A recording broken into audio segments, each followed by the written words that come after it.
Hello everybody, it's Christine Bertram coming to you live from my makeshift hive here in Fond du Lac, Wisconsin. And it was a beautiful Thursday, I think. I didn't really make it outside, but I did see the sun shining, so it looked like it was beautiful outside. Yay!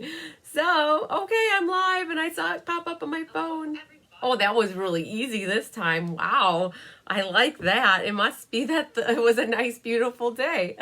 So, perfect. Okay.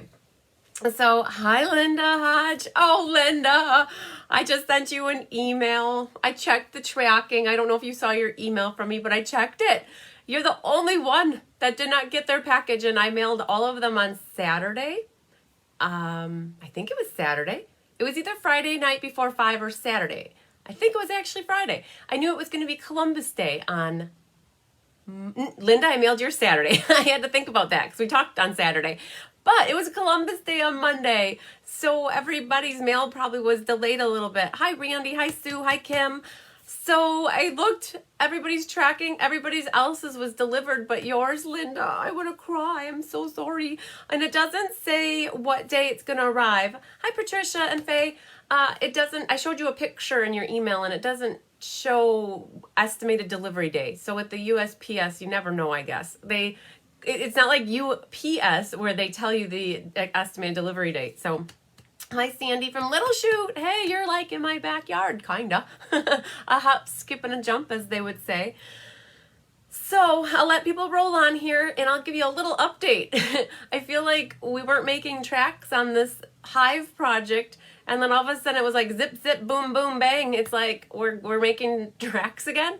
I think I mentioned last week that my concrete the driveway got poured, and I drove in my garage for the first time since April 10th.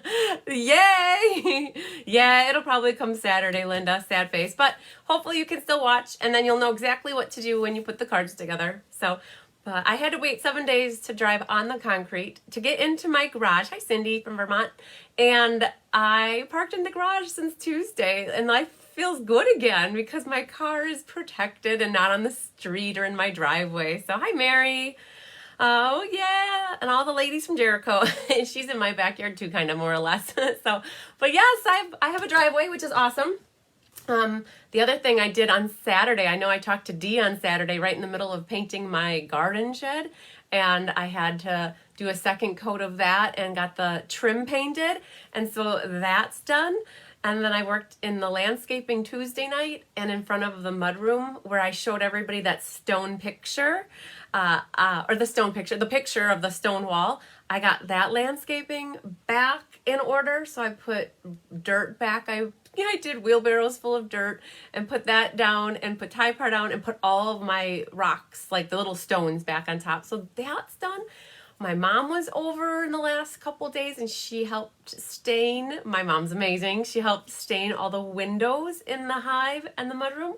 And she'll be back tomorrow to do a coat of polyurethane is what they call it. It's like clear coat. And so the windows will be done by the weekend. I'm going to help Saturday and Sunday. They need 3 coats of clear stuff like crazy. So that'll be done. And my Amish guy is supposed to come on Monday to do the drawers and the cabinets.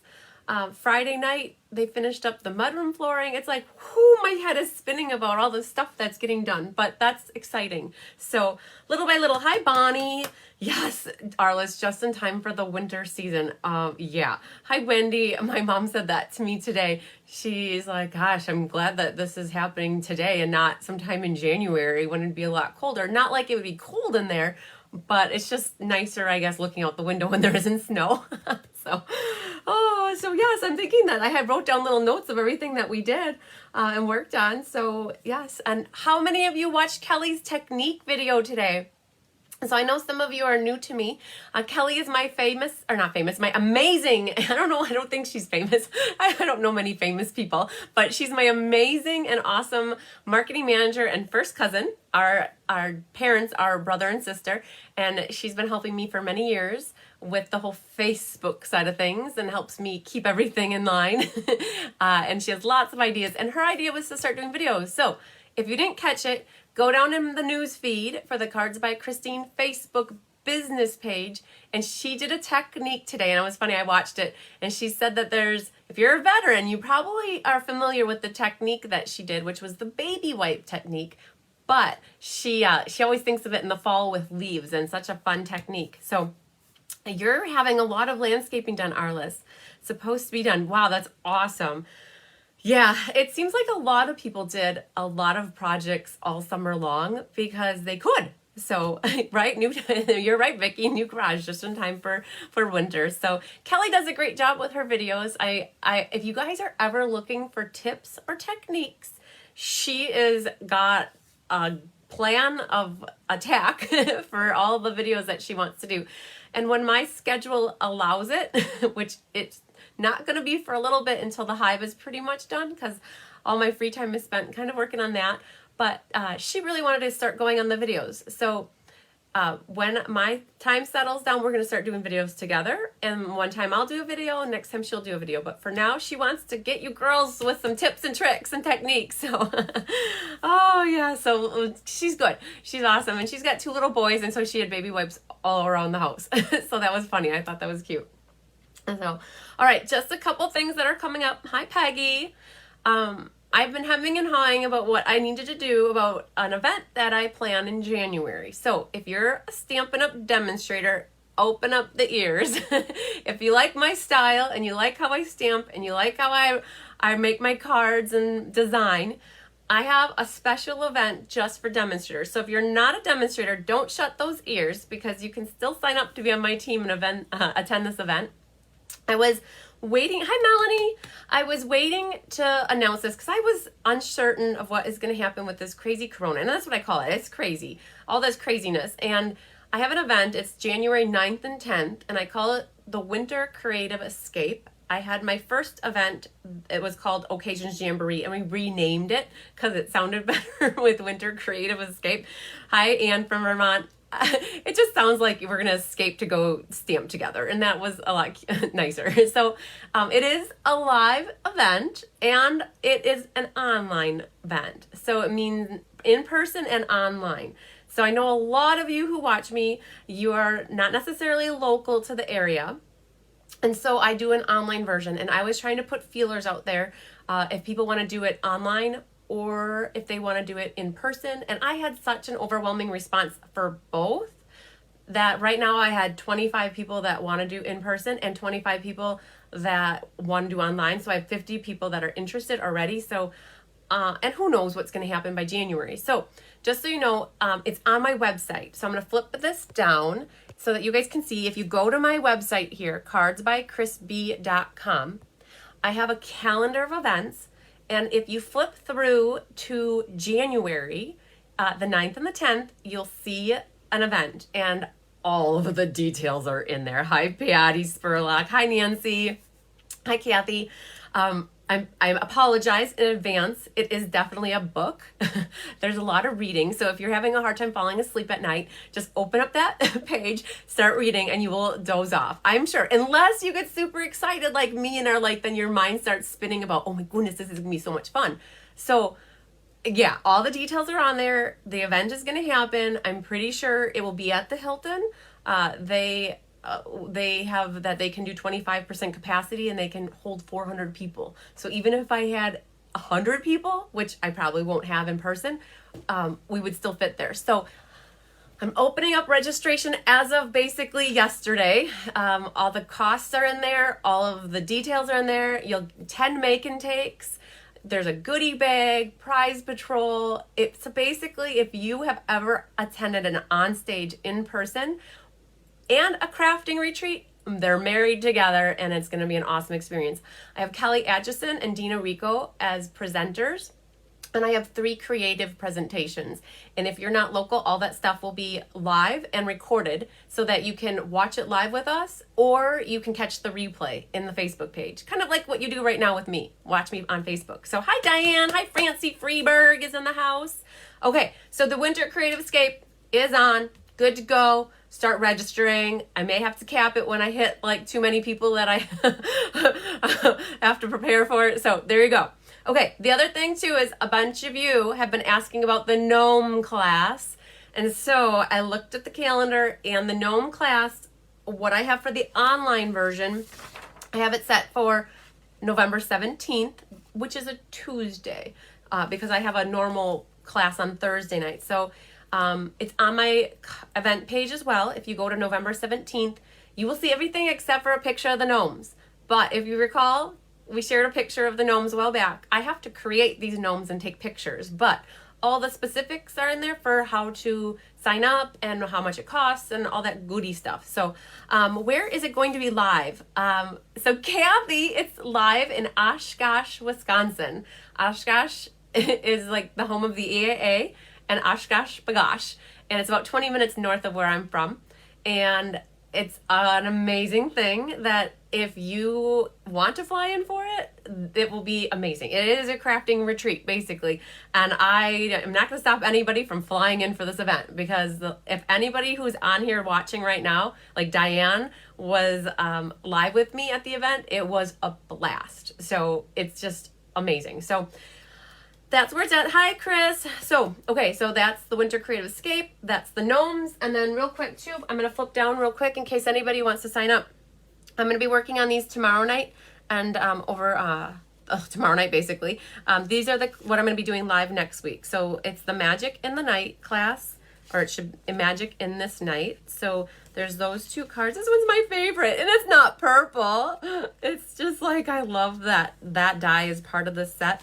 And then this one. So these are the 4 cards that I'm going to be making next week. If anybody wants to sign up, your orders are always appreciated. And with a minimum $40 order, I will ship that out to you for free. And yay, that's exciting. Tonight, what we're going to be doing is these 3 cards. And so for those 3 cards, I still have kits available. I had about 28 sign up and I forecasted for 36. So I know I'm doing these live tonight, so if you're watching and you were like, ooh, I wish I had these card kits to put together at home, I could put them in the mail for you tomorrow. So if you're deciding that you want that, the cards for tonight are free with a $35 order, and I will pop them in the mail. So hi, Karen. All right. So Francie, I'm going to be doing it virtually and in person. So I know that you said you were thinking virtually, but who knows? Maybe things will settle down. We can only cross our fingers and hope that maybe we can be together up in person in January. That would be amazing. So, okay, like, comment, share. You girls know the drill. Like, I appreciate it so much when you like and you comment. It keeps me going too. I love seeing it. So the like, commenting, and sharing. And so I have the 4 cards from last week. The fun folds. I have those to give away later tonight. So Kathy, for the kits tonight, there are 3 cards. They are $12 plus shipping, which is $4. So there's 16 or free with a $35 order. So that's how I do that. And then also, girls, oh my God, Jean Maxwell, she's a doll for always reminding me, but I'm going to flip this down. I have here Scavenger Hunts. So I went through with a pink pen and I graded them.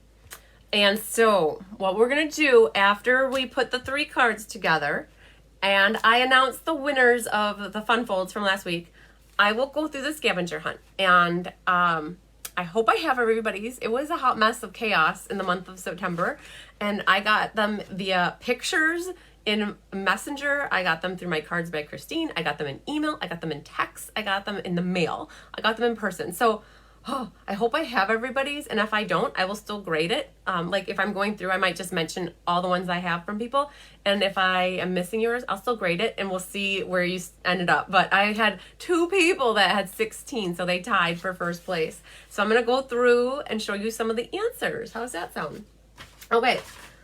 All right, are we ready to go? Thanks for sharing, Randy. I really appreciate that. So Barbara from Connecticut is in the house. Yay, thanks for sharing, Diane. I appreciate it.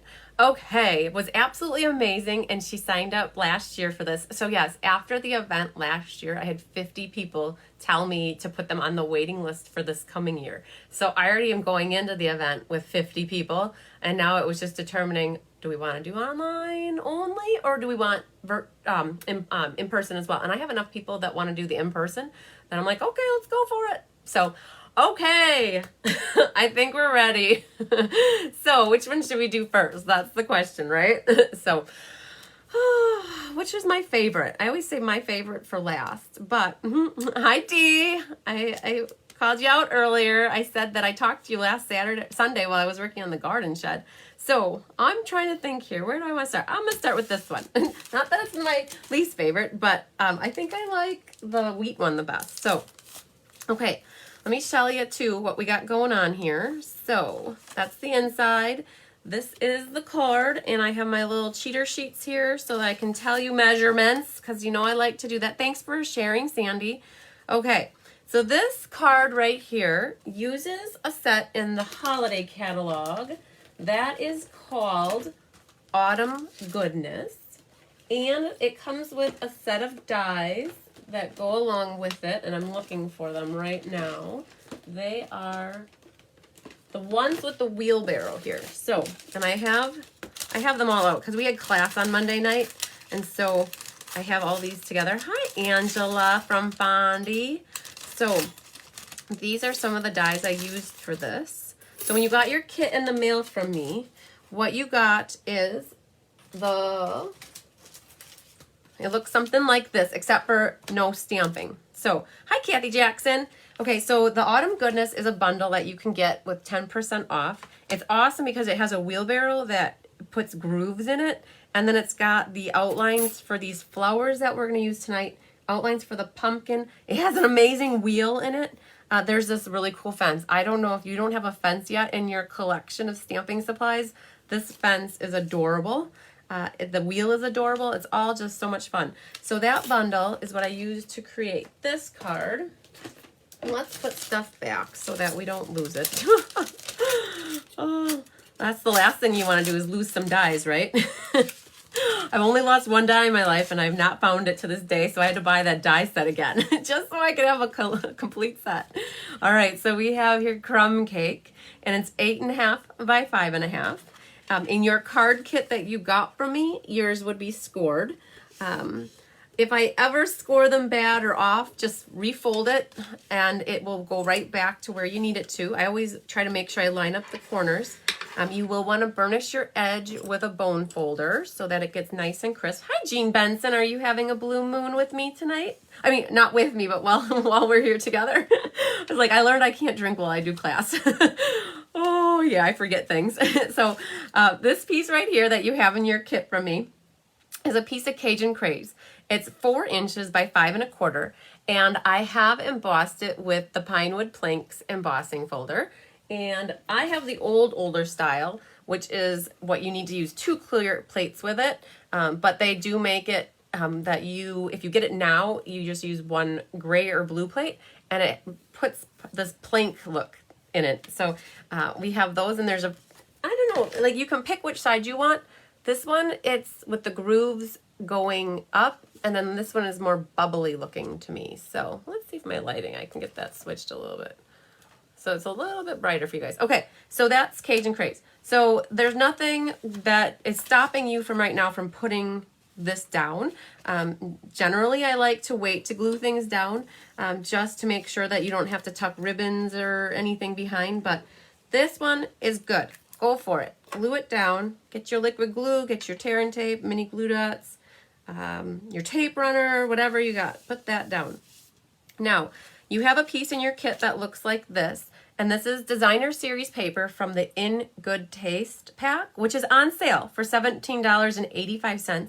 You get 24 sheets of paper, and the back side looks like this. If you want, go ahead and pick that side. But I liked this wood grain look. I thought it pulled out the Cajun a little bit more. So what you can do is go ahead. Nothing's stopping you from putting this one down.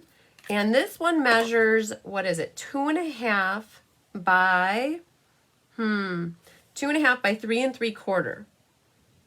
So for all of you girls who got the class tonight, I did send you the PDF tutorial, I believe it was yesterday, with all the instructions, measurements, and a picture of the card, so that you can always recreate and you have all the measurements. Hi, Janet from Indiana. So again, that was 3 3/4 by 2.5. Then you'll have a piece of vanilla, very vanilla, in your kit as well. This measures 4.5 inches by 2 3/4. And it's got two sides, so if you mess up stamping on the one side, you can always flip it over and stamp somewhere else. And so that is the piece that's going to go right here. Now, I did work ahead.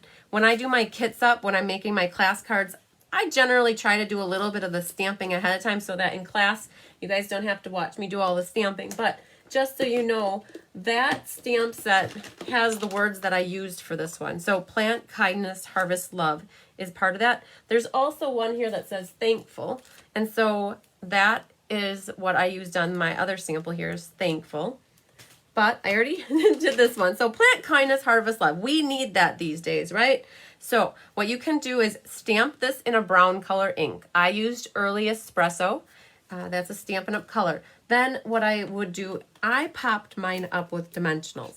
I always like a little bit of height somewhere, and this one's going to get some of the height. So after you've stamped it, you do not want to adhere this before stamping it because you're going to have a little bit of height going on if you use dimensionals. Hi, Kathy Beck. Kathy Beck, you're on my list. Look at this. I got to call you back. There's your name. I got your message just today, and I was going to give you a call back after class, so be ready for me. Okay, so that goes there. Hi, Barbara. Hi, Angela. And then next we have our fence. So Stella is not going to take any breaks tonight. I'm trying to grab my little pad here. So we got to get your Stella pens out. You can definitely Stella up your fence. Put a little bit of glitter on this. We always try to find at least one thing to Stella on every card. And in this case, we're going to find a couple things, I think. The fence definitely being one of them. So we're going to do a little that way, and then I'm also going to run it this way to get the board going this way. Okay? So that's one thing we're going to Stella. I'm going to keep her right there so we don't forget about her. Okay. Oh my goodness, look at that. I don't know if you guys can see. I always like you can see a little bit of sparkle there. I always like to show off Stella. Okay, so what I'm going to do is flip this over, and I don't glue everything. I think you girls will start to realize that I don't put glue absolutely over everything. And I'm just going to go every few here and put just a few of them. That's all I'm going to do. That is definitely enough to get this to stick down. And I'm sending it about 1/4 of an inch up from the bottom of the vanilla. So just like that. Okay. So next we have let's go to the inside. So your inside is a 4" by 5 1/4, and the pumpkin came from this set as well. So if you don't have this set, you're going to improvise. You're going to find something else to stamp for a sentiment. You can find something else to put in the bottom corner here. It's quite all right. It doesn't have to be exactly like mine. And I love to see all the different variations of the cards. So once you've gone ahead and stamped what you want on your inside, that can get glued and adhered to the inside. Now, this is a card that somebody's going to get for tomorrow, next week when I do the live drawing. And I'm going to let you color in this pumpkin because you can see that I did not color mine in on my sample. So when you get this, somebody gets this card from me, you can go crazy and color that in. So what else do we have here? Okay, in your kit, you will have a wheel that looks like this. That's so adorable. That's the copper brushed metallic paper. I did die cut that for you. And you will have a couple things going on. So I don't know who has the set and who doesn't. Hi, Marianne. So what I do is I give you a piece of crumb cake about the size that you need for the wheelbarrow. And then I also die cut the wheelbarrow for you. And if you have the stamp, you can try to match it up. And if you don't, you could just use a wheelbarrow that is going to look just crumb cake like that. And you also got a piece of vanilla from me that is a little bit bigger than this piece. And then I also die cut out this for you. So the stamps are photopolymer. If you do have the stamps and the dies, you could try to stamp it right over it. But I also gave you a piece of vanilla that you could that you could stamp it and then re-die cut it so that, I don't know, like I want to make it easy for you to make a beautiful card. So I probably do a little too much with pieces, but all in all, what you want to do is stamp your wheelbarrow in espresso and then die cut it. And then you're going to stamp the flowers in espresso. And that's the stamp right here that I use. Now, if you don't have this stamp, put anything else in your wheelbarrow. Fill it up with, I don't know, ribbons, or like make them look like little flowers, or use a different flower stamp. Use anything else. And you don't have to put anything in your wheelbarrow. You could leave it empty. So be creative. Let me see what you got when you're done with it too. So what I did to color this in, so Stampin' Up! Has colored pencils. And so they have two different assortments. They have a regular and then assortment number 2. And the colors that I used for coloring, and I tried to go with a festive fall-ish theme. So I used the Pumpkin Pie, Daffodil Delight, Cajun Craze, and the Garden Green, and Cherry Cobbler. So that's what I colored in. And then after you color in with your watercolor pencils, that's where you would take a blender pen. So like, let's pretend here that I didn't color this in. And so I'm just gonna color a few of these with Cajun. Put the pumpkins in the wheelbarrow. You got it. Do you remember from last week?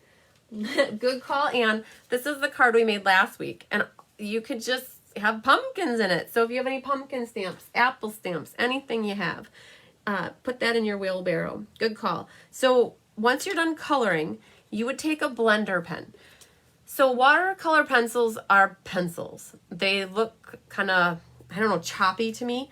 And what you can do is take a blender pen, and a blender pen is just a marker that's filled with a solution.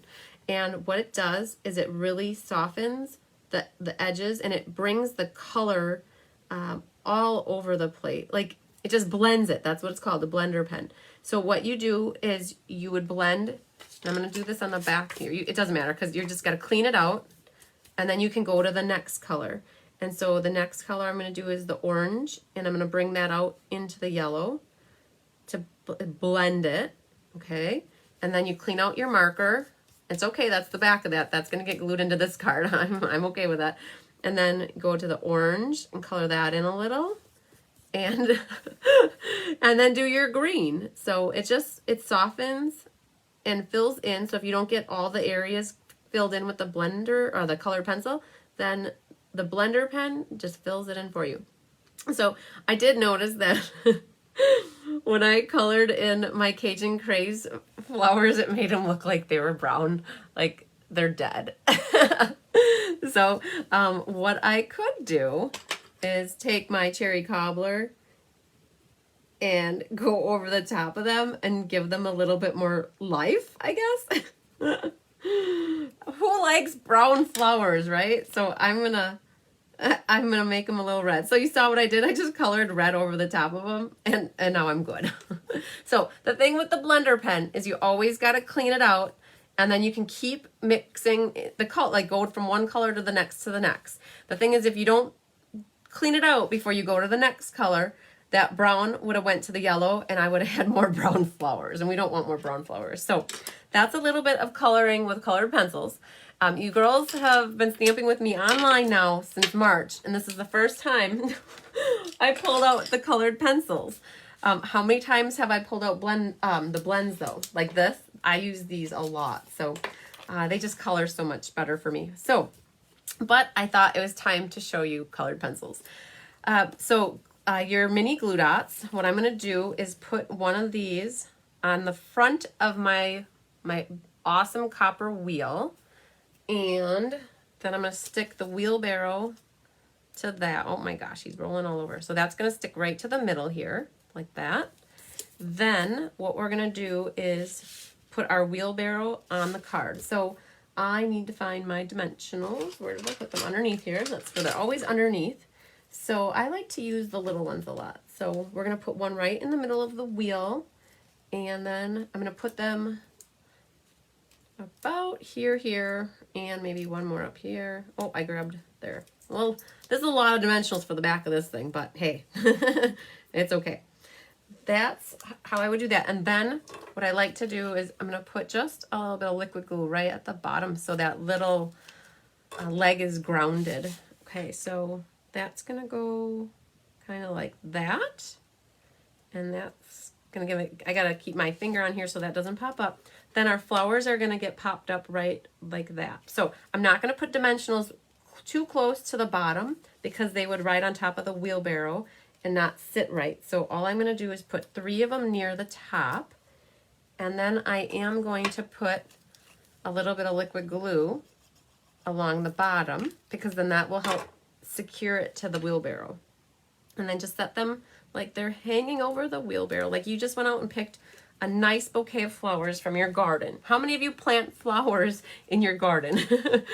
I didn't even really plant a garden, but I got a garden. I had a lot of rogue everything. I had about 12 pumpkins or squash all over the place from seeds. So, okay, one thing missing from here, we need to put a pearl on here. So, if you remember from last week, we had a pearl on this one. So, you should have in your kit a pearl, and what I've done is taken the bronze marker and I colored all of your pearls for you. Just gives it a little bit of color so it's not so white, and then it kind of softens it and makes it match really nice. Oh, there it is. So that's one card all done. And whoever the lucky winner of this card is next week gets to color in your own pumpkins and your own produce. Perfect. How did you like that? Okay. Like this one, to me, I love this layout for a card. It doesn't use a lot of DSP, but it shows it off. Having this strip like that allows you to put something cool on this side, emboss the background. Just the sky's the limit with this type of a layout. So, all right, let's put that one. Where do I have the envelope? Everything always gets buried, I think.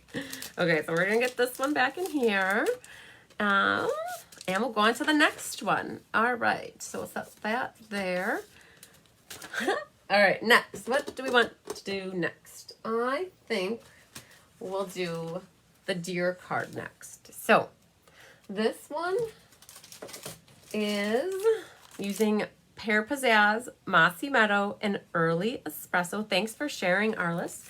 And what I used for this one, for those inquiring minds that want to know, I didn't use, I did use the dies. Let's see where they are. In the Pines. Okay, I used 2 different bundles, and I only used the dies from one bundle, and I used the stamps from the other bundle. So the dies I used are from the North Pole Wonder dies. And what I used, so there's, we were talking about this. There are 2 deer in there. They're John Buck and Joe Buck, I think. Because we were trying to say Jane Doe and John Doe, but they're both deer, like they're both bucks. So there's 2 deer in here, and so this was the deer that I used. So that's John Buck, I think is what we said in class the other night.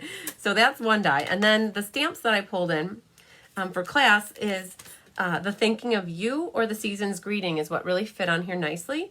And then on the inside of the card, we stamped a tree, which matches. I also, I just lied. I did use the dies from this In the Pines set. Let's see if I have them here. Let me see here. No. Yes, I have them. So I did use the entire bundle here. So I used one of the trees, and it's probably in this bag of dies here, the bag o' dies. So this was the tree that I used. So what you have going on here is the whole bundle of In the Pines, and then I used the die to get the deer for here. Okay, the other thing that I used that is awesome out of the new holiday catalog is there's this Evergreen Forest embossing folder, and you can really see all the different trees, and that is in the back here. So that's what I used for that. And so for those that got kits from me, what you'll have is a piece of Early Espresso scored at 4 1/4. So it's your traditional size. It's 8.5 by 5.5. What you can do, this is just line up your corners, make sure they're matching. Mary's making cards this weekend. Yay, I love hearing that. Making cards is so fun and therapeutic for me. I just relax and I don't think about anything. So I need to do it more often. When this project is done, that is my plan. It's just stamp more. So our inside is super easy. It's 4 by 5 1/4. And the stamp I used here is the tree from the In the Pines. Okay, so we can go ahead and what did I make? The Season's Greetings. Oh, you know what? I found a stamp here. So in the next card, we're going to be using the stamp set Gather Together. And there is a saying in here that says, "May this season bring you smiles and love that will last all year." Oh, isn't that special? We're going to stamp that. So whoever gets this card next week will have an inside. So it is a photopolymer stamp, so I'm going to pull out the piercing mat, which helps to get some extra cushion. And we're just going to stamp that near the top. So I'm going to stand up for this. It's hard to see with the pinky of the stamp, so we're going to try to get that straight. Okay. And then I always stamp off a couple times, and then I go to the chamois. That helps to keep ink out of it, and then you can just clean your stamp. Now, if you want, you know, if you don't have what I'm stamping with, again, grab whatever you have and use it. I love it when you girls use things that you have at home. All right, so take this. Oh, look at this. So here I stamped one tree. So what I did is I just stamped it once. On the other side, just for grins, what I did is I stamped it once, and then I just moved it over a hair and stamped it again at second strength. So it makes it look like there's a tree in the background. So just an opportunity for you to do something like that if you want to, if you have tree. And so I already stamped my sentiment on that side, so we're going to glue this side down, and no one will ever know that there are two trees hiding behind this piece of paper. Excuse me. All right, so that guy goes in here. Done. All right. I thought of it before class started, and then I forgot about it, and then I forgot about it even more. So, I forgot to bring a sponge in by me. So I'm trying to look around the room here and see if I see a sponge anywhere. But this is Pear Pizzazz. It's your traditional 4x5 1/4. It's embossed with the Evergreens folder. So, for those at home that you got the kit, what I did on my card is I took a sponge, and it's sitting by my kitchen sink.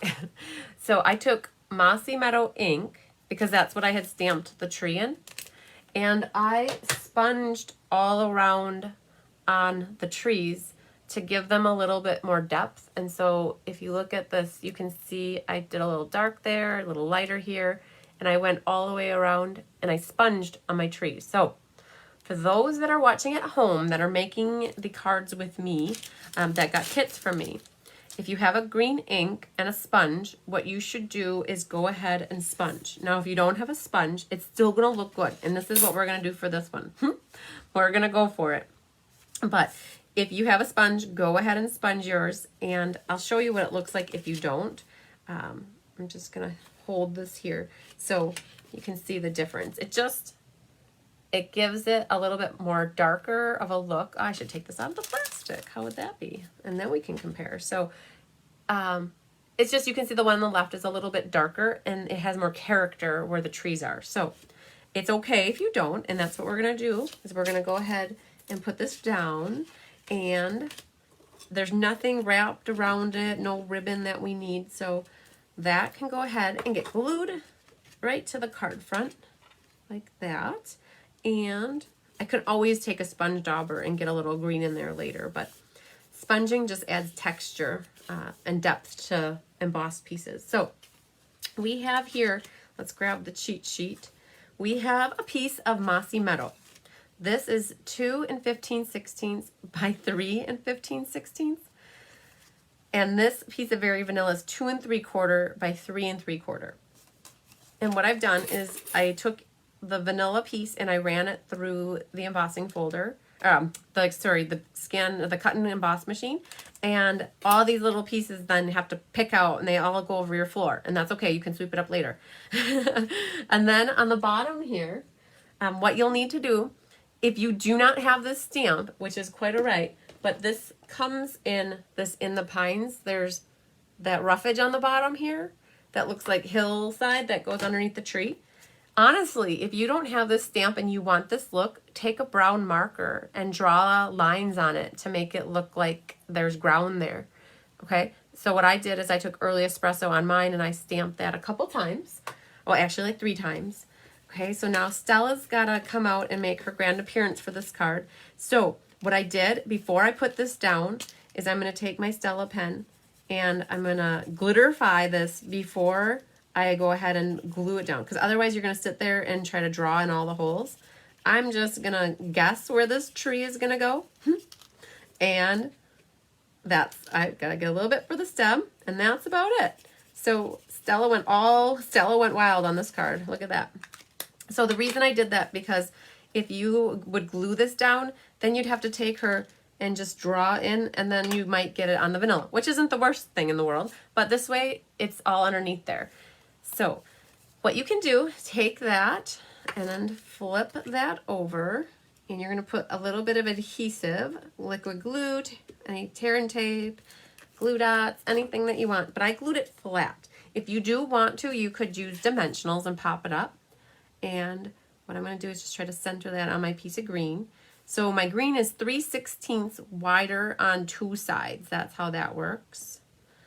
And if you want to, you could take a brown marker and draw in the trunk here. And I do have a brown marker. Let's see if this is going to work. What you could do is take a brown marker and draw in. Look at that. How about them apples? Okay. So what I just did is I drew in with a brown marker to make it look like the tree trunk is actually brown. Okay, in your kit, this is the best part about the card, I think, is the copper star. You should have that in your kit. My mom and I double checked all of them. You can go ahead and put that at the top of the card. I should say the top of your tree. It's going to be like the finishing piece with that card. Okay, then in your kit, you have a piece of Very Vanilla. It's basically a 1/2 inch by 3 inches. It's a scrap.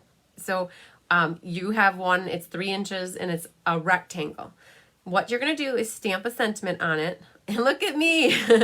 Oh man, what am I going to pick? Season's Greetings or Thinking of You? Well, I think that our decision is made for us, because may the season bring you smiles and love that will last all year. You know what? That could be Thinking of You too, because it is the time to be thinking about other people, because it's the season of thinking and thanks. Okay, you guys, what should I pick? Season's Greetings? Thinking of You. I think I'm going to do Thinking of You. So when you're at home doing this, stamp your sentiment. And then what you could do is, the next step I'm going to do before you cut your ends like I did, what you could do is put your ribbon down. So you have a little piece of about 3 inches. It's the faux suede ribbon. It's espresso. And what you can do is flip over your tag. Thinking of You. What do you think? I'm debating.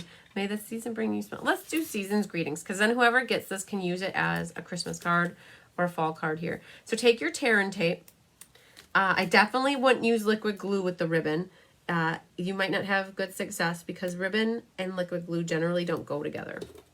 So what I've got here is my ends are hanging over a little bit, but when you peel off the waxy paper, then you can roll back that extra tape. So like this can come back, and then that one can come back.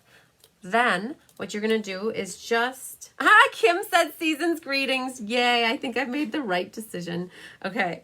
Oh, Randy does too. Nice, yes. Okay, so you've got your tear and tape, your glue dots, anything along the bottom edge here. And you're just going to hover that over the top until you get it where you want it, or straight. And you're just going to adhere that on like that. So you could have used paper instead of ribbon, but I like to try to include ribbon on every card. I know I didn't on this one, but I generally do. That's very rare. I think probably 1 in 15 cards that I don't use ribbon on a card. So for now, for those at home then, what you're going to do is you can cut yours at the same time. So like pretend that your piece is a rectangle there. You're just going to take it and trim it just like that. And then do this one at a diagonal like that. Okay, so now we have our label ready to go. And we've got this ready. So what I'm going to do is grab some dimensionals. And I like to go with 6 on a piece this size. There, and there. These are my paper pumpkin dimensionals. They come in handy. Okay, so grab those all off. All right, when I put this, oh, nice. Karen from Sydney, Australia. I love it. Thanks for watching. Okay, so I did put this, I did not center this on the card. I had a lot of stuff going on down here, so I moved it to the top left corner. And I have about that much on each side here. So that's what I went for. And that goes on with dimensionals. Then we have this little guy right here. And what I would like to do on this one is I'm going to put 3 of the mini dimensionals along the bottom. And that is because that part will be down here more.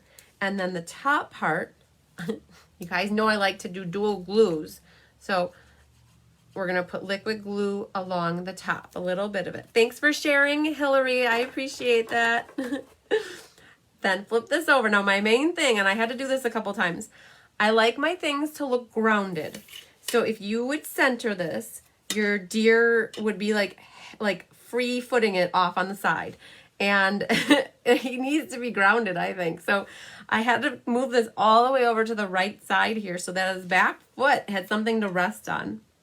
So we're going to have that just all the way to the edge there.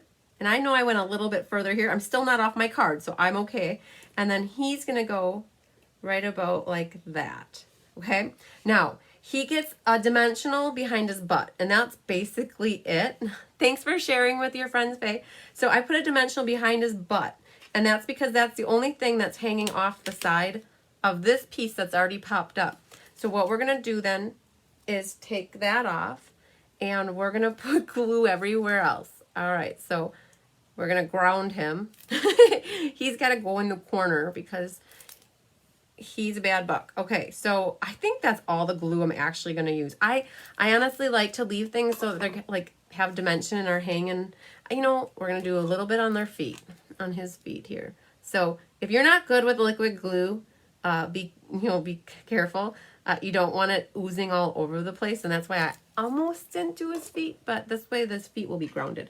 Okay, so I'm trying to get these back 3 so that they're resting on the label, and then that foot's up in the air, and that's all right.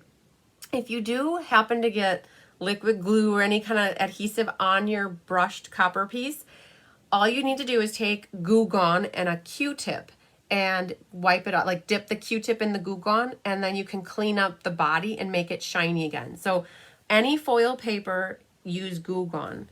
All right, so I think we did really good. I did everything except for sponge this, but I did color in the trunk brown, so that was a little add. But I originally thought about making this card. We have some red rhinestones, and I thought about putting red rhinestones all throughout here on the tree. And then I remembered we had copper stars, and I thought that the copper really complemented John Buck here really nicely. So there we go. Simple, right? Another easy one. Think of different themes. Like, I know half the battle is coming up with ideas for products that you have at your own house instead of always buying new stuff. I mean, I love buying new stuff, but it's always fun using the things you have. And so this is another good theme where it's just a mat on the back, a label, having something over on the side, and I don't know, it just seems like a simple layout again to me. Okay, so 2 cards done. Let's put this off to the side, and we have 1 left. Okay, so these are our 2, and we'll put them over here, and then I'll show them to everybody at the end again. Okay, last but certainly not least is this one, and if you recall last month for the monthly class, I also did a fall card that used Pretty Peacock and the pumpkin pie.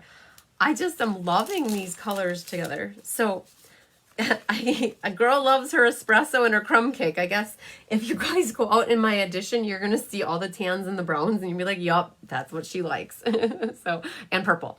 So this one is crumb cake and early espresso. And I think I made a mistake when I cut your card bases, and I'm realizing this right now. So, all right, so there's 2 different ways. No, right, that Buck doesn't need the red bling. It would have made it look cheap, I think. It would have made it look like dingy. I don't know. The copper star just set it off. So hi, Lila from Southwest Florida. Okay, so before I open this card, I'm going to make a disclaimer that generally I make cards that are like, this is called a hamburger style. Okay, so that's generally what I do. And I don't know, it's just so ingrained in me to cut cards like that. So when I cut this card had this long vertical feel to me. So when I cut my card, this is called a hot dog style because it's really long like a hot dog. Okay, so So this, I will have to say sorry, is I'm pretty sure I cut all of your bases like this, okay? So not like this. The card will look exactly the same when it's closed. It just won't open like this. So I'm sorry. That's okay though. It'll be okay.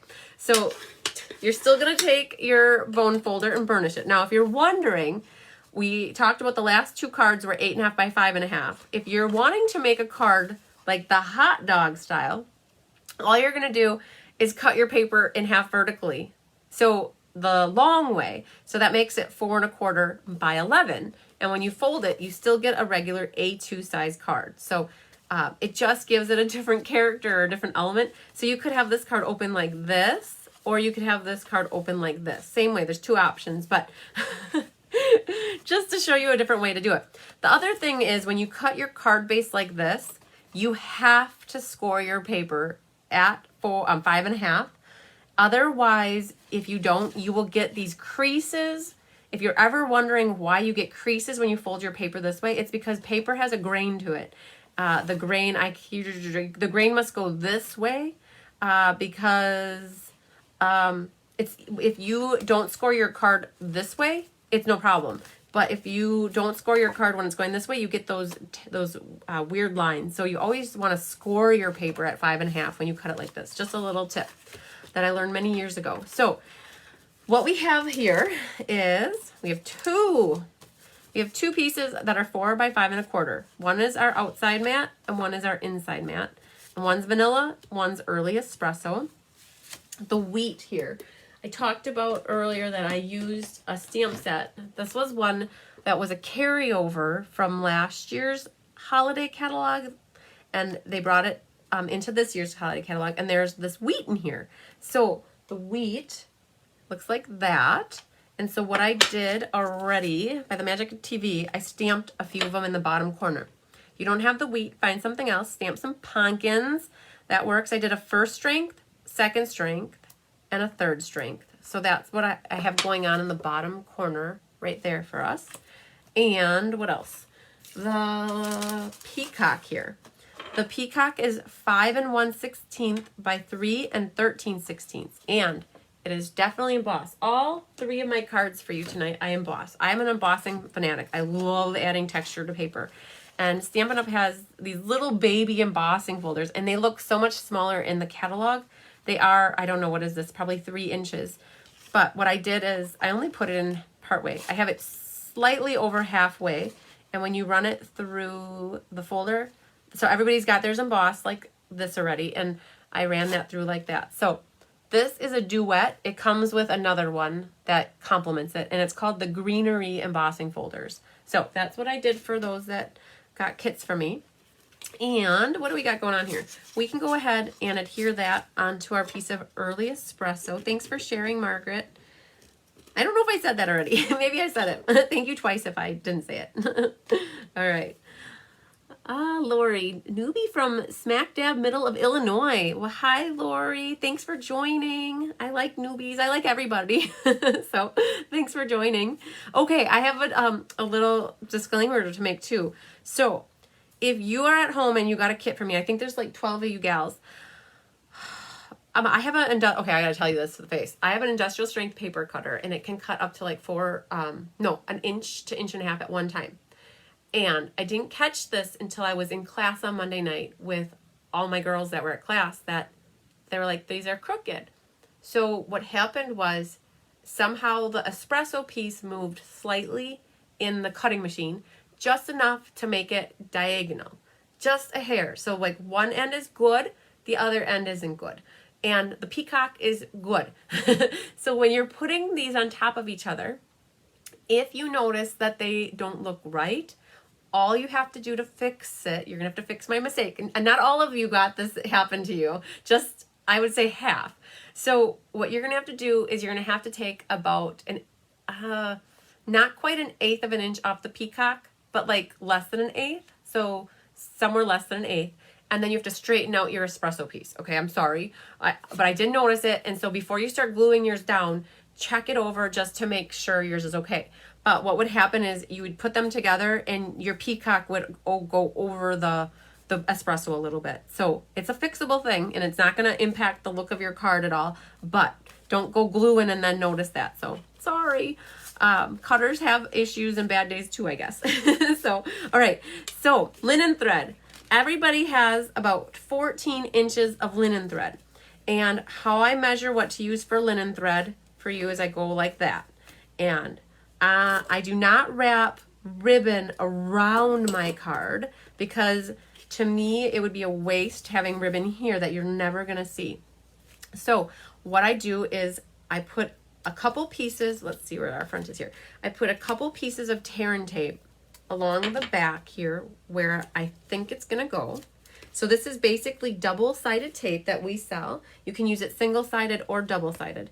And what I'll do is we have a cross going on here, like a diagonal. So I'm gonna put a little bit, one end here, just about a 1/2 inch there. And I'm gonna bring it over at an angle. And then I flip it over and then I weave it back like this. So I'm not putting any ribbon here. This is called ribbon conservation right here.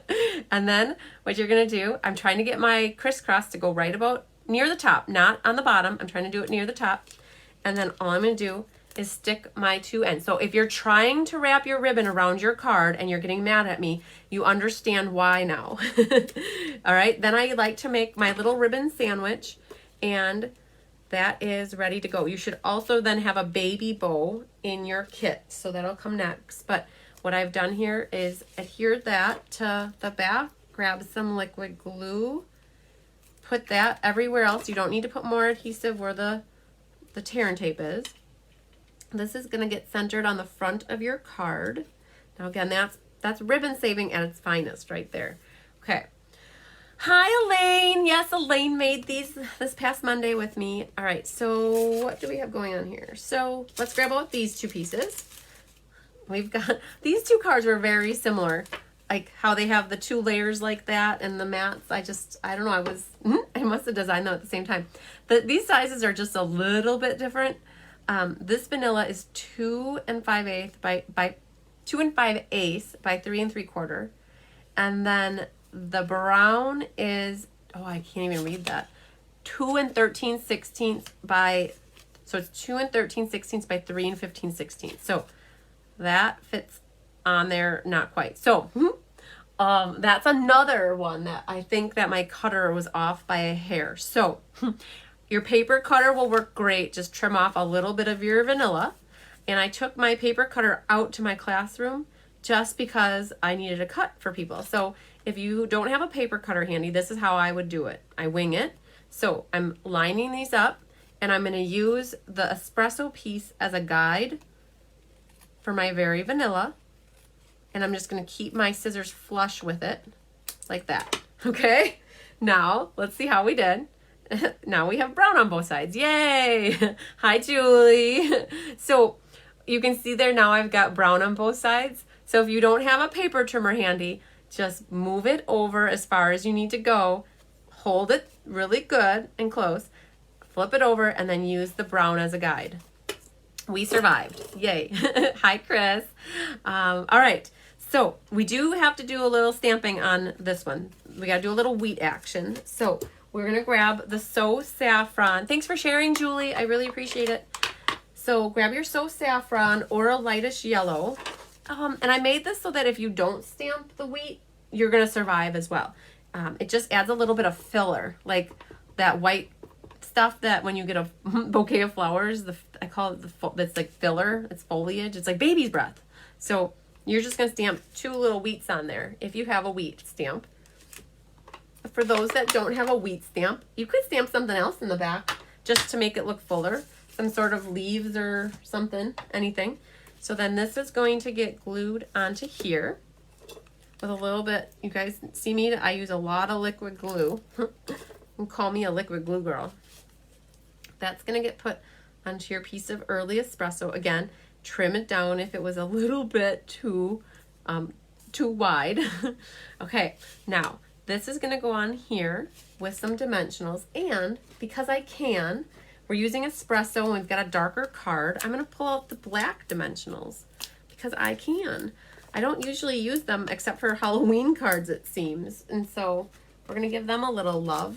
I got dominoes going on here. So pull off all the backs of those. There you go.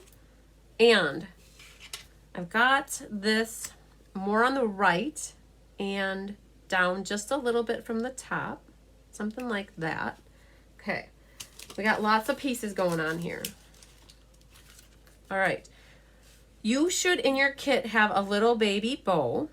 I know, Lila, I love the peacock paper too, but I didn't make a bow ahead of time because I know you guys love to see the bows in action, I think. you always want to know how to make the bows. So, bow makers. I got oodles of these back in inventory. So I know, Lori, you need one. I'll get you hooked up tomorrow. It has nails. It's got holes on the side to put the nails in for storage so you can keep it in your little toolbox. And I'm a righty, so I take the loose end in my right hand. And because I'm going to make a double bow, so I have the loose end in my right hand, I'm going to wrap around here like that. If I was only making a single bow, I would not have done that. I would just do it like this. But because I'm making a double bow, I'm going to go that. Now, if you were making a triple bow, you'd go one more time, okay? But I'm only doing a double bow, so I'm going to start over. I'm only doing a double bow, so I'm going to go around one time like that. So that gives me 2 bunny ears. My loose end goes under, so they cross. Then it goes over into the back side, which is actually the front. You bring that underneath, and now you've got them both back on the side closer to you, and you're just going to tie a knot. It's not even really a knot. It's it's just one time, and you just, as you tighten it, go straight down, like to the left and the right with them, okay? And then what you're going to do is grab a scissors and trim off your tails. So everybody in class who got the kits from me, you have yours made for you already. So then you take the nails off, and now you've got a cute, adorbsy little babesy bowl, just like that. All right, then take a glue dot, and I had glue dots. Where did they go? Right here's a whole sheet of them. I'm gonna take, I got lots of glue dots here from Paper Pumpkins past. So take and put the glue dot right like that. So the bow makers are $5. A sideline of mine, Kathy, helps her. She has a customer's husband who makes them, and I just got 25 of them. So if anybody needs one, shipping is probably about $4. So maybe about $9 to $10 depending on shipping. But you're just gonna take a little glue dot and put your bow on like that. So it makes it look like it's all one thing, but it's really not. We make that simple. All right, let's back to this then. So in your kit, you're welcome, Angela. I know you like it when I make your bows for you. So in your kit, you have a piece of crumb cake. This is 3 inches by 3/4 inch. And that's going to go along the bottom here to make it look like a shelf, kind of. And what I'm going to do is I'm going to show you a little trick with the dimensional sheet here. So Barb wants one. Yay. Okay, so we'll connect, Barb. Maybe we'll talk tomorrow. And when I send you some kits down, we'll include a bow maker in there. So I think I will give you a call, Barb, all right, so we can make connections. I am going to, so when you have dimensionals like this, you have a part here that's not perforated, and what I'm going to do is just cut off a long strip like this. Oh, Linda wants one too. Okay, you girls are going to have to help me remember. When I'm in the middle of class, I can't always promise that I remember things, so help me remember, Linda and Barbara, send me emails. Okay, so after you've stamped a sentiment along the bottom here, so I did wishing you well, and wishing you well comes from gather together, okay? There's also one in here called Season of Thanks. And if you were good with the washi tape, like this one right here, I masked, so I stamped the season, well, I masked the of thanks, stamped the season, cleaned it up, masked the season, and then I put of thanks, and I made it look like that. So that's just a trick that you can make a stamp that looks like that and stamp it like that, okay? All right, so that's called masking. So once you stamp your sentiment on here, along the bottom ridge right here, so I've got to do this way, I'm going to put this long strip like this along the bottom. And here's my dual glue going on. I'm going to grab my liquid glue and put that along the top, like that. And that's going to be our shelf at the bottom here. So you can see that this is already popped up, so that's why I only put the dimensional at the bottom, and then I put liquid glue at the top. Otherwise, it would be curved if you had dimensional on top and bottom. So that's creating our shelf. They're going to be our pumpkins on the shelf, not our elf on the shelf. Okay, so grab some tear and tape. And what I did is I put some tear and tape along the bottom edge. Double-sided tape works too. Oh, wait, Stella was on a break. So let's pull her back out. And your wheat needs Stella. So the pumpkins need Stella. So in your kits, this wheat die, well, there's actually 3 of them. And what I did for when I die cut, and actually Pat helped me do all these too. Pat Torres is in the house. She gets a round of applause. Give her some love. She helped me die cut a bunch of this stuff. So there's 3 wheat pieces that got die cut. There's 2 small pumpkins, a large pumpkin, and then you have your outlines. So Stella's got to get her groove on here and get the pumpkins colored in with a little Stella. I got to give her a little juice here. So make sure you do the pumpkins before, Stella, before we put the brush on. The brush, this is called brushed metallic paper. That's why I'm referring to the brushed paper. All right, now she's good and she's ready to go here. Okay, Stella your wheat. It's always easier to Stella things before you put them on your card, like that. Do a little bit once over on the pumpkins again, like that. Okay, I think she can be done for the night now. She did a good job. All right, so we had prepped this with a little tear and tape. Now what I'm going to do is take my first wheat, that's the long skinny dude, and I'm going to tuck, we're going to pry it up just slightly because you're going to tuck this into there. I forgot about that. On this card, I didn't put liquid glue at the top, so you might have to like pry that up just a little bit to get that tucked in there. Then this one goes off to the other side, and I'm just going to tuck that in like that. I'm making sure that they are hitting the tear and tape, and that one's gonna go like that, okay? So that's creating a little wheat bouquet, and then you can just press that back down and it'll secure it right back in there. Okay, we gotta go and glue our pumpkins now, and now I know you're not gonna like me because this gluing is not good. If I were you, and if I were thinking ahead, Stampin' Up! Makes these adhesive sheets, and I showed them to you a few months ago, and I forgot about them. But what they do is they make stickers out of die cut pieces. And so before I die cut this, I would have taken this sheet and peeled this, which side is it? I would have peeled this off, which is sticky, and then I would have peeled this paper part off. I would have die cut it, and then the waxy paper comes off and the sticker is left, so that all you have to do is go like this and put it on. And there's no muss, no fuss, no glue everywhere. Okay, I didn't do that. So just know that you want to have adhesive sheets on hand when you have really detailed dies like this one. So what you're going to have to do is be very careful. And this is another example where I don't put glue absolutely everywhere. I will put some at the top there, a thin little bit, and I'll do a thin little bit on the end, on each end, the middle, and I did a little bit on the bottom. So I hardly put any liquid glue on here. So this craft glue that we sell is very, very tacky. So just a little bit goes a long way. And it's not going to stick right away because this brushed metallic paper is a thicker foil paper. And you're going to get a little glue in places. I know it's going to happen. But that's where you can pull out your Goo Gone with a Q-tip and clean that up a little bit to get it smooth again and looking nice. So flip that one over and do the same thing. Okay, oops, that's too much. So that's that might not be good. A little oozy. And the 2 ends, the middle, and then the stem on the top. Try to line that up just like that. Elaine made these cards with me on Monday. How did you like doing this, Elaine? I'm not sure if you're still watching, but I just saw her pop on earlier.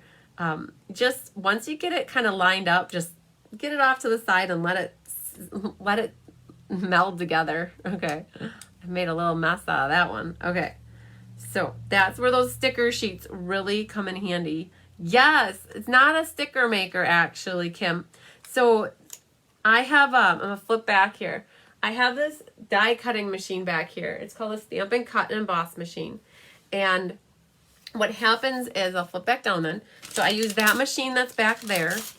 And what I would do, I use this die right here. So this is that detailed die. What you would do, and we'll pretend here. So you have your piece of cardstock or this brushed metallic paper, whatever it is. And with these adhesive sheets is what I'm going to grab one that's on the bottom here that's kind of cut and small. So these are, you get 12 in the pack and they're 6 by 12. And what happens is, pretend this is cardstock and it's this brushed metallic paper. And what you would do is you would cut a piece big enough. So let's pretend that it's big enough for this pumpkin. What you would do is take it off of here and you would put it on your cardstock like that. And then you would take, so that's the back side of the cardstock and the foil is here. You would take and run this through the Big Shot, or it's not a Big Shot, the Stampin' Cut and Emboss machine, the Boss. You would cut it and it would cut it out like this. But there's this piece of paper back here that once you die cut it out, hi Donna from Louisiana.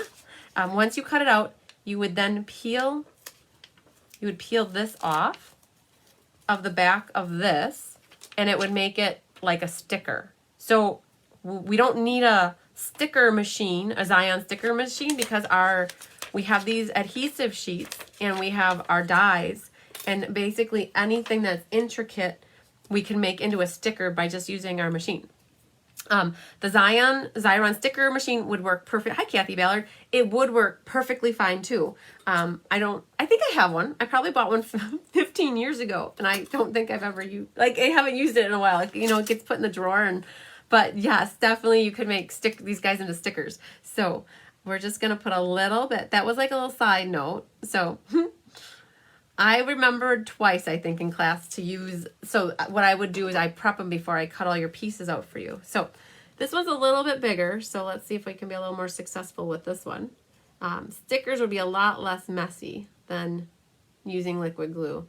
I know that the other night when I had class, people were using tape and that doesn't work so well either. So we're just going to give that a second. All right. Okay. So then now you have your pumpkin, and, oh, I got a mess here.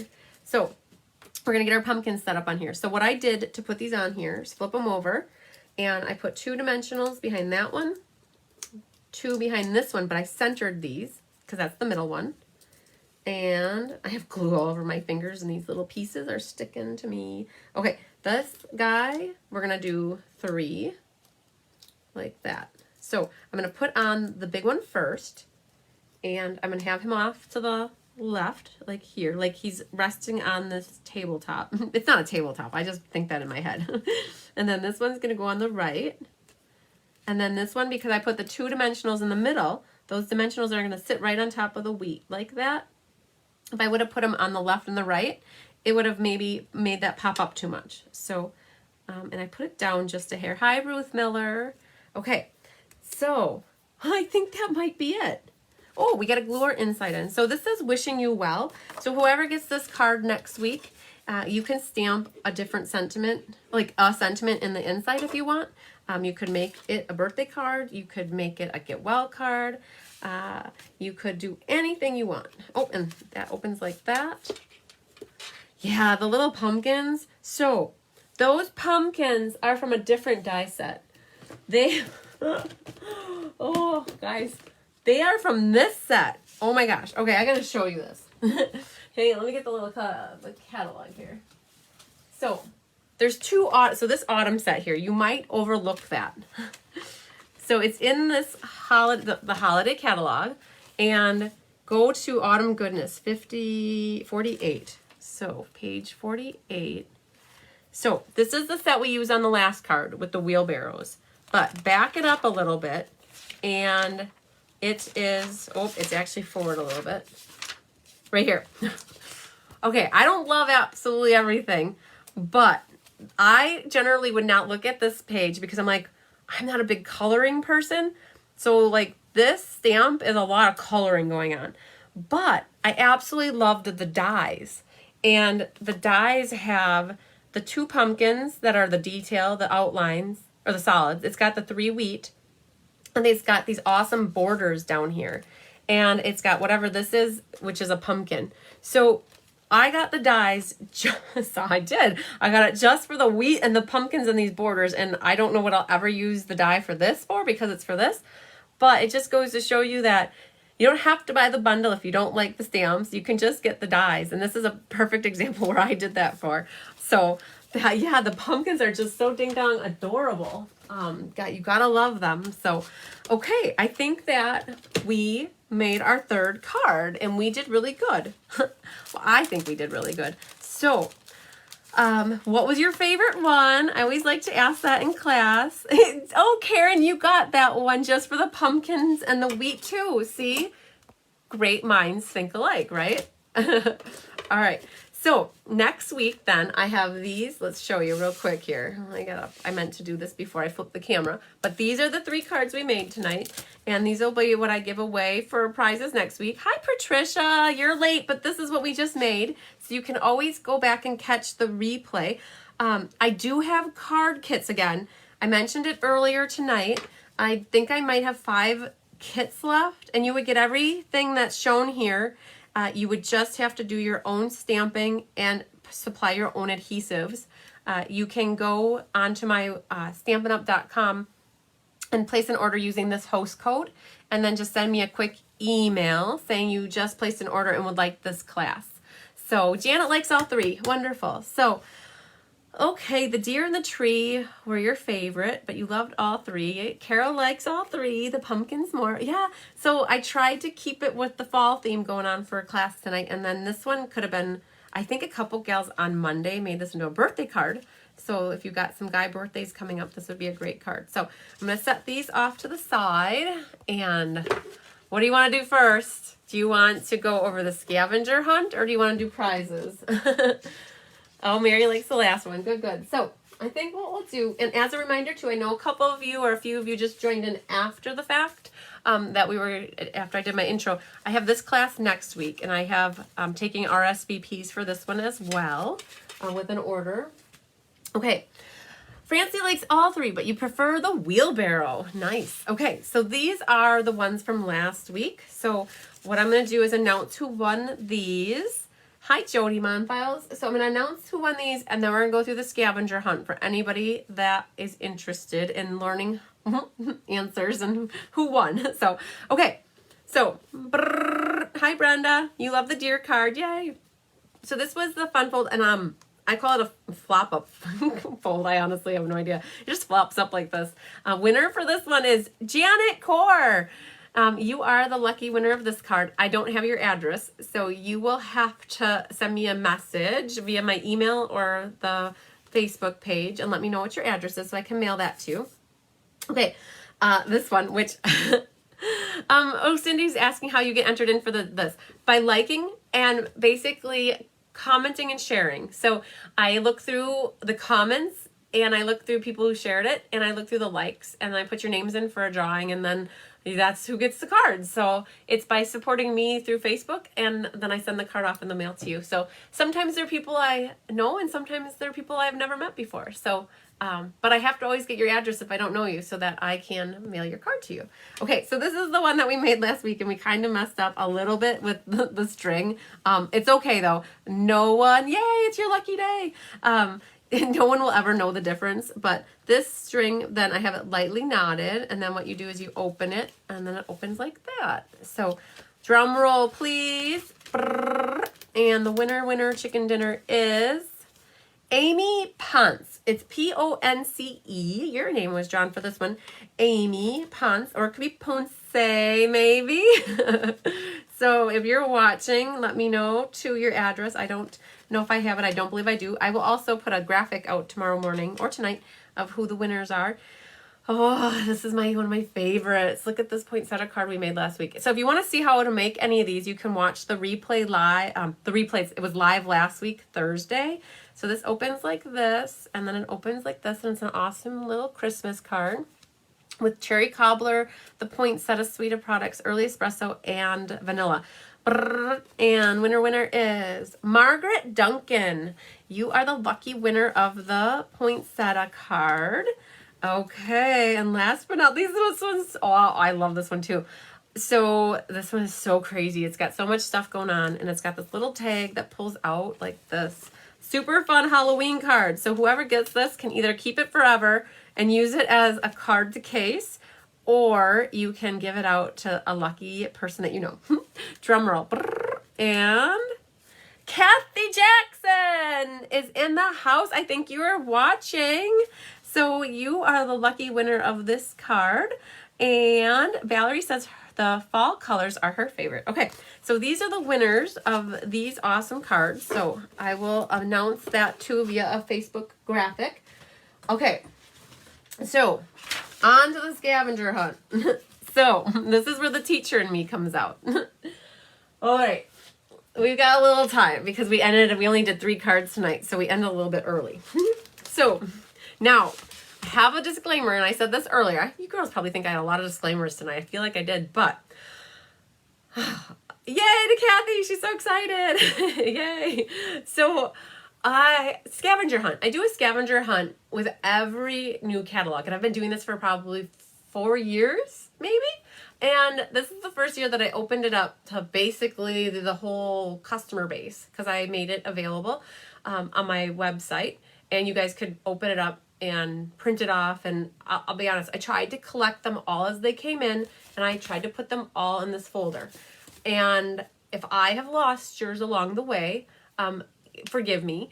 September was a hectic month with the project and everything, so no excuses, but I will grade it. And if you end up with the high score like the 2 winners did, I will also give you a prize. But what I think I might do now is just read through all the people that I have them from.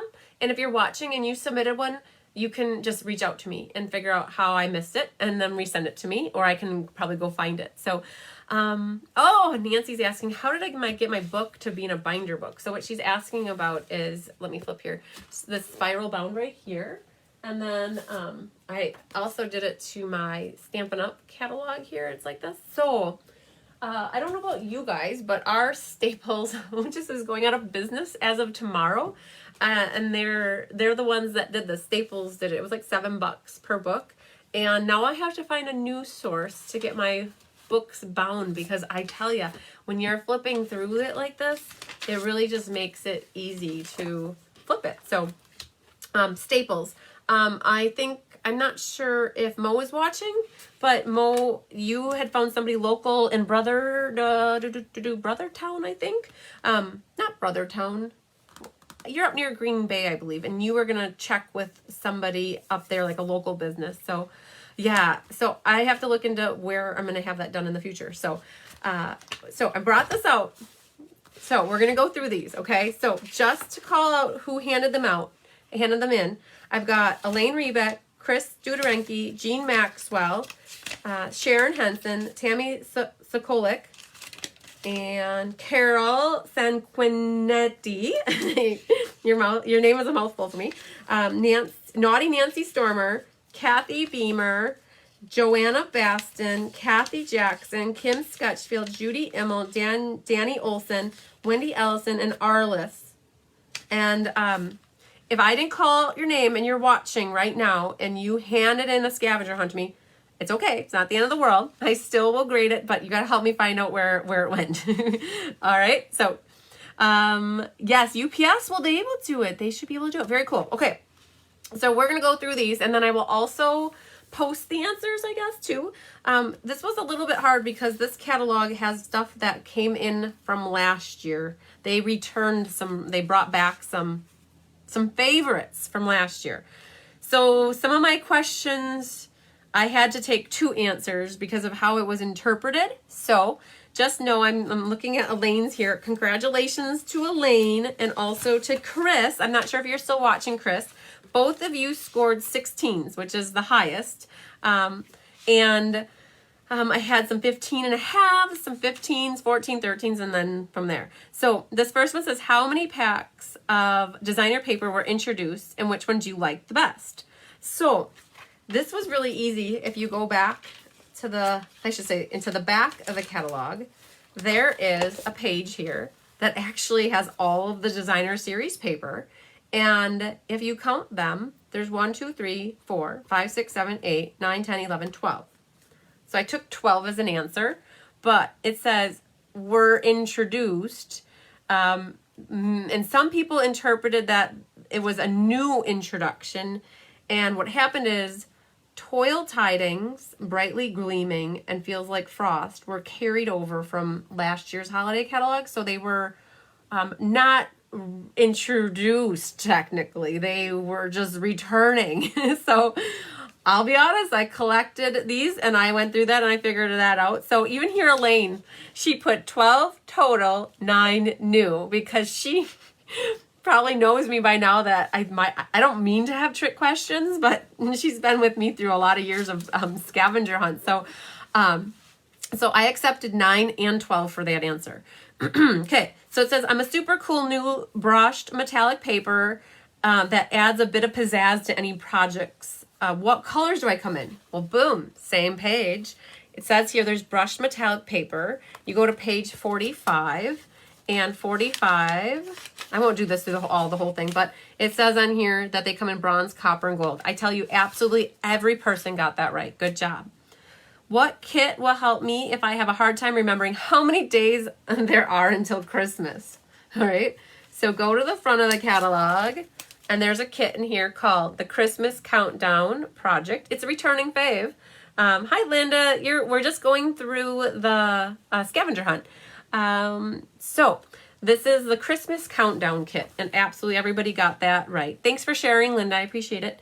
Okay, next question. How many new sweets are featured in the holiday catalog, and which is your absolute most favorite? So I wanted both answers. I wanted how many and what you liked best. So if you only answered one of the questions, I only gave you half a point. But there are 8 new sweets. And so how you know what a sweet is this right here, Heartwarming Hug Sweet. And it's got a whole entourage of stuff that goes together. Like here's the Poinsettia Place Sweet. There's another one that's called Trimming the Town. So in the catalog, there's sweets. And they did that so that all these products coordinate together really nicely. What are the 4 percentage levels that Stampin' Up! Rewards you can earn by being a hostess? So if you place 100, and I'm not sure if Ellen's watching, but Ellen, I gotta talk to you because you just placed an order and it qualified for some Stampin' Rewards, and you used my host code, which I love, but now I gotta connect with you to get your host credit. So if you order over $150, you get 10% back in Stampin' Rewards, and so that would be a $15 product credit to use on that order when you close it. And then at $300 is 12, $450 is 14, and $600 is 16%. So it's a great way to earn some free stuff. So if anybody is interested in having a Facebook, let me tell you this, if you're interested in having a Facebook online party, I've done a couple of them, and I could help you get some free stuff by hosting a virtual party on Facebook. Hey, if they do it in Pampered Chef, and they do it in 31, and they do it in all these other ones, we can do it Stampin' Up! Style. Okay, so the next question here is Stampin' Up! Wants to make a difference in the lives that they care about, in the lives of those we care about. What is the name of the stamp set that you can purchase, and Stampin' Up! Will donate $3 to charities devoted to adoption, foster care, and infertility? Coming Home. And that was in the Trimming the Town. Which way does my book go here? Hang on, this way. So because the catalog isn't meant to be bound on the side, it's really confusing to know which is the top and which is the bottom. Gotta be honest. So here's the Coming Home Suite, Coming Home bundle on page 25. So some of you answered Trimming the Town Suite. That's not the answer. The stamp set is called Coming Home. So that's where the answer comes from. All right, Coming Home. Accents, embellishments, ribbons, and trim. How many new ones were introduced and to add texture, sparkle, and bling to your project? So it was kind of a trick question. And the only 2 people that answered it, if they wouldn't have known it was a trick question, if you answered it right, were actually Chris and Elaine, and it was 21. And the reason I gave it to them is because they were at 21 and they wouldn't have known my little bit of trickery. The trick is that there's a kit, and the kit has some gold ribbon in it. And honestly, that could be counted as ribbon that was introduced in this catalog. So In my eyes, the answer was really 22, but nobody had 22, and they wouldn't have known that, so I did give only the people that had 21. I gave them it correct, and honestly, nobody else had 21 or 22, so I gave to whoever would have had 21 or 22. So, because it's like you can't buy that by itself, but it is part of this kit. Okay. Oh my, glitter glimmer paper was introduced, and it won't leave sparkles all over you. What colors do they come in, and what pages can you find them in? All right, so page 37 was the Balmy Blue Glimmer paper. Hi, Shar. Thanks for catching me. And then on page 53 was the black, here it is, the black glitter. Now, don't ask me what's the difference between glitter and glimmer. They're the same. But this black paper has a funk to it. It really smells weird paper. It's okay. It's just, it has a really smelly, Cheryl and I were talking about it. It smells like weirdness. Okay, did you know you receive a 10% discount when ordering a bundle? How many new bundles are offered in the holiday catalog? All right, I don't know. Not many people got this exactly right. But if you go to the back of the catalog, you can see all the bundles. They spell it out really nicely for you. So you have 1, 2, 3, 4, 5, 6, 7, 8, 9, 10, 11, 12, 13, 14, 15, 16, 17, 18, 19, 20, 21, 22, 23, 24, 25, 26, 27, 28, 29, 30. A lot of people answered 30. And I didn't count it because it said how many new bundles. All right, so not this one because Mary Moose carried over from last year. So now we're down to 29. Okay. Then the other one is Gather Together, returning favorite. That's how you knew it was not new per se, because it says returning favorite. So that brings us down to 28. So the answer for that one was 28. Elaine, you got that one wrong. You counted 30, which a lot of people count 30, but Chris, you had the 28 right. Good girl. Okay, Frosty wasn't having a good day. It was too hot for him. What is the name of the stamp set you can find what's left of him? And the stamp set is called Don't Stop Believin'. What is the exclusive host set that was introduced in the new holiday catalog, and what page? So go to page 81. So it's very at the last page here. It's called A Merry Hello. Okay. Oh man, so many trees within stamp sets. How many trees are there? And honestly, I counted 64. Now, I think that anybody who had higher than 57, I gave him that it was a correct answer. If you did not have 57 or higher, I marked it wrong. I think that like 2 people had 57 or higher. And it was anywhere that you see a tree in a stamp set. So just to show you an example, you have 1, 2 on that one. Okay. 3, 4, and then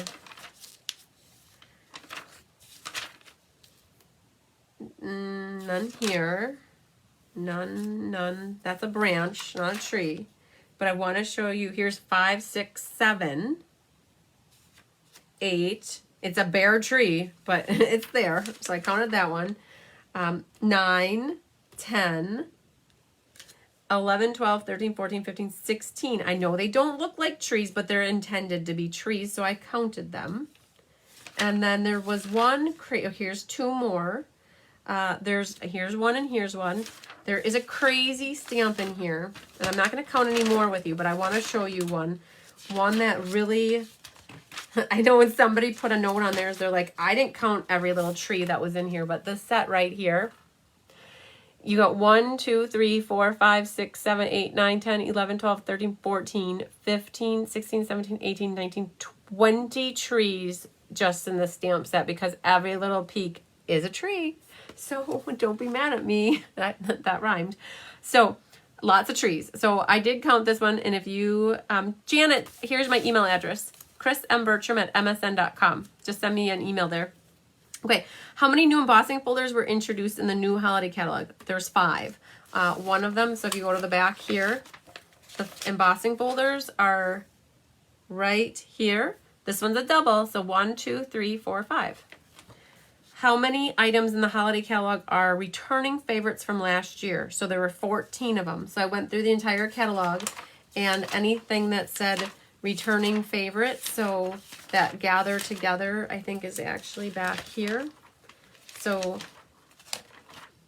maybe it's this way. Sorry, flip-flopping back and forth on you. Wherever gather together is a perfect example where the stamp set is returning.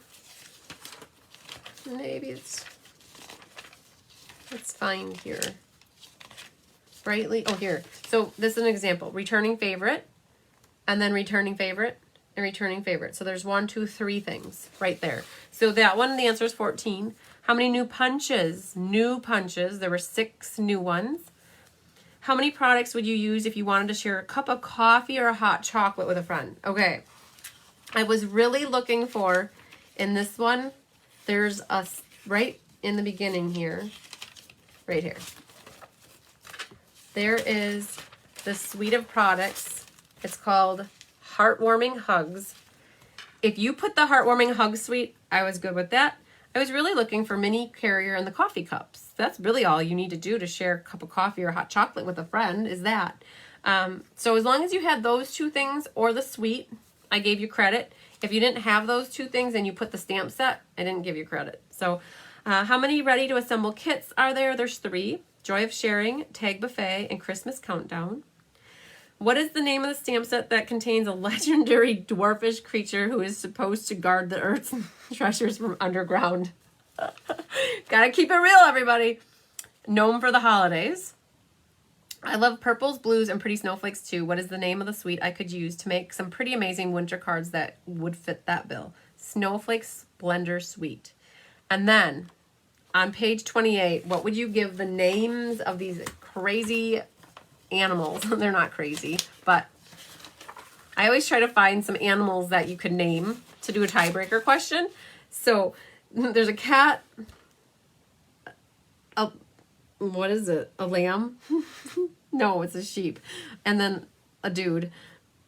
So what Elaine put was Meow, Larry, and Kirby. All right, Chris put Baltazar, Meliquire, and Gasper.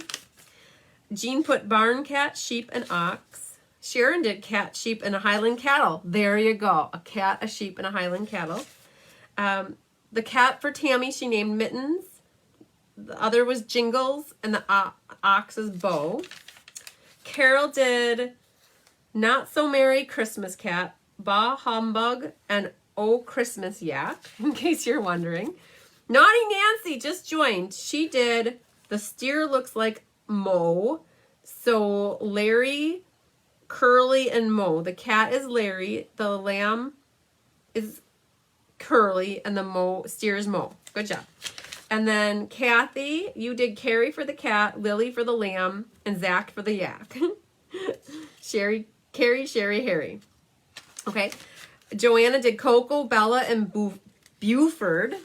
Kathy, you did Moses, Noah, and Joshua. Kim did Winter, Lammy, and Yuletide. Judy did Mittens. Oh, that's 2 mittens for the cat. Jingles for the lamb and the yak, Holly. Danny, you did Nutmeg, Blitzen, and Noel. Wendy did Zach the yak. Hey, there's 2 of those. Louie the lamb and Carla the cat. And Arliss, you did Meow, Ba, and Oxy. So, I always like to look through the names just to see how creative you guys can be. So I love it. So, on that note, those are all the answers for the scavenger hunt, and the winner was going to receive a $20 gift certificate. But what I decided to do is share the love, because both Elaine and Chris Dudarenki got 16 correct. And so what I did is I split it. So each of you will get a $10 gift certificate from me that you can use whenever you want for the next month, let's say. So I know that you guys always have plenty on your wish list, so that won't be too hard. So again, if I miss somebody's scavenger hunt, please forgive me and tell me. And if I can grade it for you, I'll get it graded. And if you have a 16 as well, I will also give you a $10 gift certificate, so it's not too late. I tried to keep track of them very like a good girl and get them in this folder so that I knew when I needed to grade them that they would be there. So Okay, so Janet, I hope that you found where you can send your address to me. Oh, Chris, yay. That one was tricky, she said. Yeah. So I hope that, Janet, you found my address or my email address so that you can send me a little note. And okay, just on, I think we're about done. I kept it, well, look at that, 1 hour and 40. Great job. So next week, we're going to do the Magic in This Night cards. And then the following week is Paper Pumpkin. So I don't know who's signed up. I know some of you have signed up for it, but what we're going to do is put together the cards, one of each of the cards from this one, and then some alternatives. And then we're going to be into November. Oh, not cool. That means cold here. So, all right. I think that I covered everything I wanted to do. I will announce the winners for the cards and the scavenger hunt in a little post soon. And I'll get this video uploaded to YouTube for people that want to watch it on there as well. And it was great. I hope that you enjoyed the monthly cards with me tonight. And I look forward to stamping with you next week. Check out my website for the events that are coming up and let me know what you want to sign up for. And always remember, I appreciate every order that you give me. I truly appreciate everybody's support in business.